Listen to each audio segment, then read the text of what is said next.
ఒక రైతు వ్యవసాయ పనుల్లో, ఇంటి పనుల్లో ఎప్పుడూ పాటలు పాడుతూనో లేక ఈల వేస్తూనో సరదాగా కనిపించేవాడు. ఆయన సంతోషానికి రహస్యం ఏమిటి అని అడిగినప్పుడు ఆ రైతు, "ఓ అదా, అది నాకు అలవాటైపోయింది" అని జవాబిచ్చాడు. "ప్రతి ఉదయం నేను మేల్కొన్నప్పుడు, ప్రతి రాత్రి నిద్రపోయే ముందు నేను నా కుటుంబాన్ని, పంటని, పశు సంపదని ఆశీర్వదిస్తాను. నా అద్భుతమైన పంటకి భగవంతునికి కృతజ్ఞతలు తెలుపుతాను." ఈ రైతు దీనిని ఒక అలవాటుగా గత 40 ఏళ్లుగా పాటిస్తున్నాడు. మీకు తెలుసు, తరచుగా ఆలోచనలను పదే పదే చేస్తున్నప్పుడు ఒక పద్ధతిగా అవి మీ అంతర్గత మనసులోకి ఇంకి అలవాటుగా మారుతాయి. అతను సంతోషం అనేది ఒక అలవాటని తెలుసుకున్నాడు. సంతోషంగా ఉండటం కోసం మీరొక ముఖ్యమైన అంశాన్ని గుర్తుంచుకోవాలి.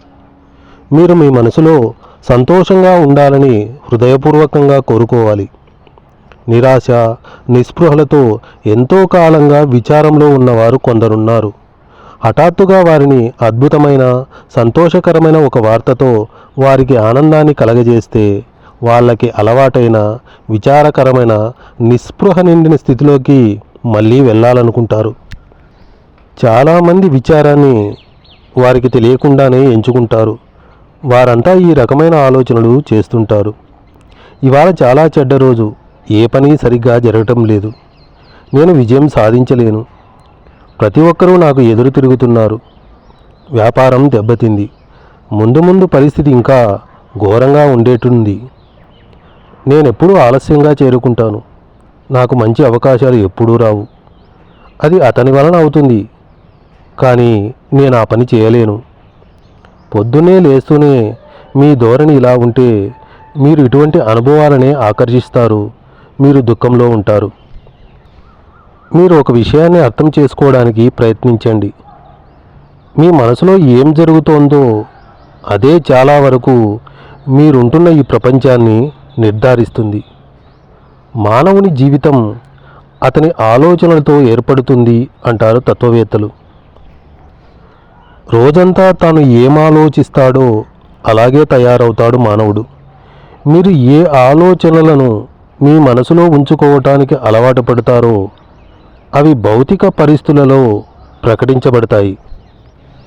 మీరు వ్యతిరేక ఆలోచనలు, నిరాశావాదం నిండిన ఆలోచనలు లేదా కుంగదీసే ఆలోచనలు మీ మనసులోకి రాకుండా చూసుకోండి.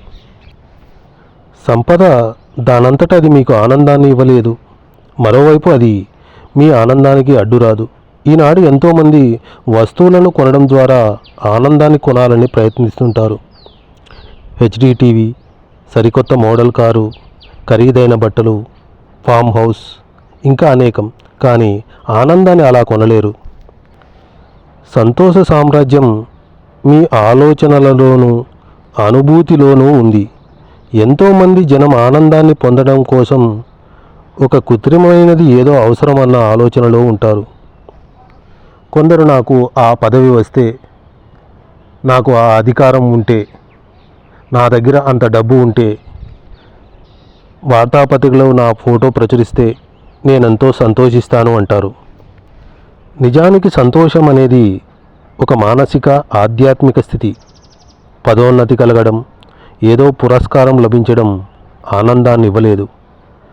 మీ అంతర్గత మనసులో ఉంటున్న దైవ విధానం సరైన చర్యని మీ జీవితంలోని అన్ని దశలలోనూ ఈ సూత్రాలను అన్వయించి తెలుసుకోవటంలోనే మీ శక్తి, ఆనందం, సంతోషం ఉన్నాయి.